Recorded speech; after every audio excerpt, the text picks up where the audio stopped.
Did you ever wonder what would happen if Muzan won? What would he do after that, and would there be anyone left to stop him? The answers to these questions are actually really surprising and probably not what you are expecting. Alright, let's first see in which ways Muzan could have won. There is a total of 4 big mistakes he made that prevented him from winning, and 2 of those mistakes happened within a few minutes of each other. For example, in season 1 of the anime, the very first chance Muzan gets to win is when he meets Tanjiro for the first time in Tokyo. At that time, Tanjiro was just an amateur demon slayer with minimal experience and skills. He was very weak and wouldn't have been able to even scratch the Demon King with the powers he had. In fact, he even struggled to defeat a swamp demon only an episode earlier. Therefore, Muzan could have easily ended Tanjiro's life at that time with just one simple attack, and the anime would have ended at episode 7. However, that's not what happened. As soon as Muzan spotted Tanjiro's Hanafuda earrings, he thought he saw a ghost of Yurishi and didn't want to take the risk of attacking him immediately. And you can't really blame the guy, he didn't really have a fun time the last time he engaged a sun-breathing user. So, I guess it's understandable why he didn't do it, right?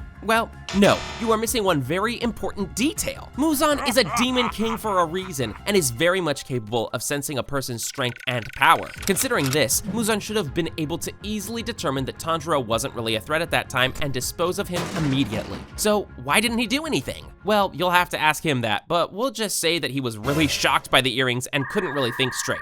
In any case, it was only his first out of 4 mistakes, so let's cut him some slack for now. But what about his very next decision only a few moments later? You see, just a few minutes after his encounter with Tanjiro, Muzan ordered 2 demons to go after and eliminate him. One would think that this was a brilliant decision on his part, but that's not really the case. There's nothing wrong with sending his subordinates to take care of Tanjiro. What's wrong is that he sent Susumaru and Yahaba, which are not even a part of the 12 Kizuki. So, let me get this straight. Muzan ran away from Tanjiro because he was scared of him, and his master plan was to send his 2 weakest demons to dispose of him. Man, this guy's not really that smart. Now, I know what you guys are thinking. The demon wounds were probably too far away at that time. Even if that was the case, and all the moons were really too far away, it still doesn't make any sense because of the one small detail. Muzan has the option to get them teleported to wherever he desires with the help of Nakim and her Infinity Castle. Just imagine if he had done that and asked Doma or Kokushibo to take care of Tanjiro. If he was still afraid that Tanjiro was too strong, he could even send all upper moons together to make sure he is dead. Just imagine all 7 upper moons marching towards Tanjiro at the same time. The fight would be over in a second. Before we continue any further, I want to thank RuneScape for sponsoring this video. RuneScape is an open-world fantasy MMORPG where you can explore vast and ever-changing worlds. Chances are you probably heard about RuneScape, but did you hear about their brand new event called Fresh Start Worlds? Fresh Start Worlds is a 4-month members-only event where you can experience a completely reset version of RuneScape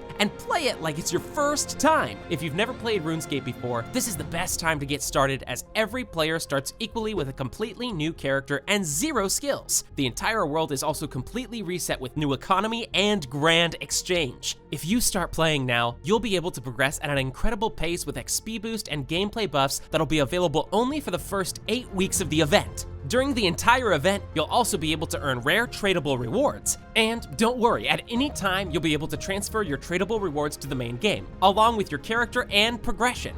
RuneScape FSW requires a new account with membership activated in order to play. Luckily, if you already have Amazon Prime, you'll be able to claim 7 days of free membership and try it out. For everyone who doesn't have Amazon Prime, you can click my link in the description to make a brand new RuneScape account now and start playing. Okay, Muzan made some really bad decisions so far, but surely he didn't make any worse mistakes than these, right? Wrong! The Demon King actually made 2 more insanely stupid mistakes. For example, in Season 3, when the Upper Moon ranked 6 demons, Gyutaro and Daki, were fighting the Demon Slayers, they had countless chances to eliminate all of them. Still, they decided to be cocky and toy with them instead. Now, you must be wondering, how exactly is this Muzan's fault? Well, if you think that Muzan was not aware of what was happening in the entertainment district, it probably means that you missed this one small piece of information in the manga. You see, in the chapter 182, it was revealed that the Demon King can actually see through the eyes of all the demons he has created. This means that he should have been able to see that Gyutaro and Daki were fighting Tanjiro, and looking at how the fight was going, Muzan could have easily sent some help through the Infinity Castle and finally defeated Tanjiro.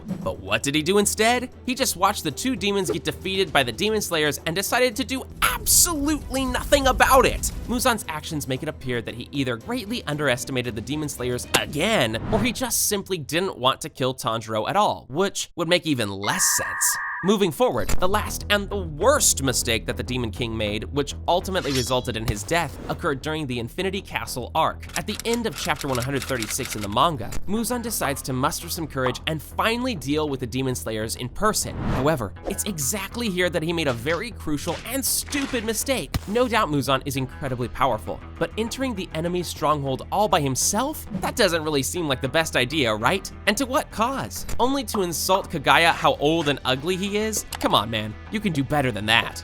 Are you stupid?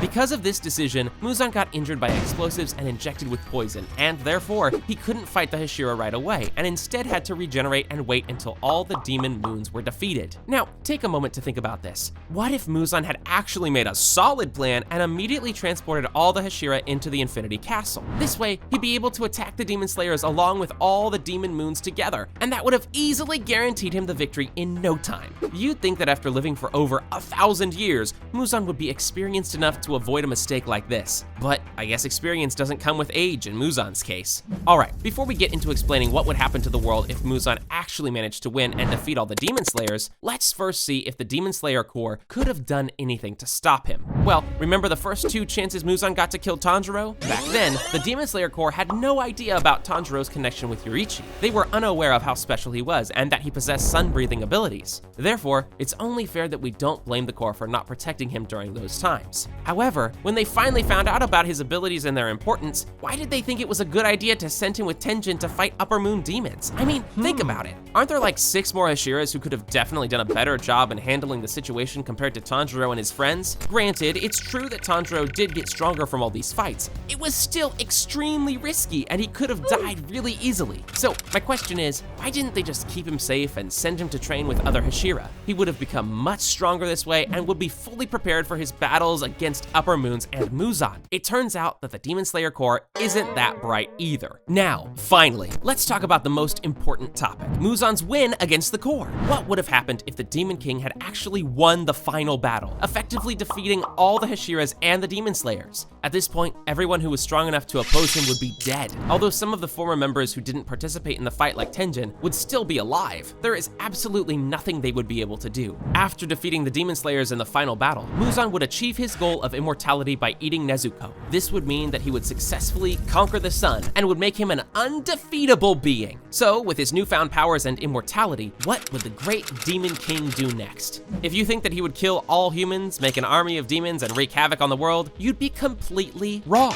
There are a few hints in the anime that tell us exactly what he would do. If we judge Muzan's character throughout the series, he doesn't strike you as the type of villain who would take joy in meaningless and senseless destruction. No, he's much more elegant than that, and mass destruction is definitely not his style. Let's take a look at episode 8, when he was in Tokyo and bumped into some drunk people in the alley. Considering his strength and the fact that he's evil, Muzan could have ended them right then and there, but he was very sophisticated about it, being the first one to apologize. After they prevented him from leaving, he apologized again and tried to leave without hurting them. Seeing this, it's pretty obvious that Muzan isn't your average villain, interested in spreading chaos and destruction. His motivation would most likely be to rule the world, and he would prefer to keep humans alive. He'd also probably stick to concealing his identity as a normal human, as he's done countless times in the anime. Additionally, since nothing would pose threat to him anymore, he'd have no need for sharing his powers with other demons. Therefore, there's a huge possibility that he would kill the remaining Kizuki and be the only demon to exist. The remaining members of the Corps, Kiriya, Tsukonji, and Tenjin,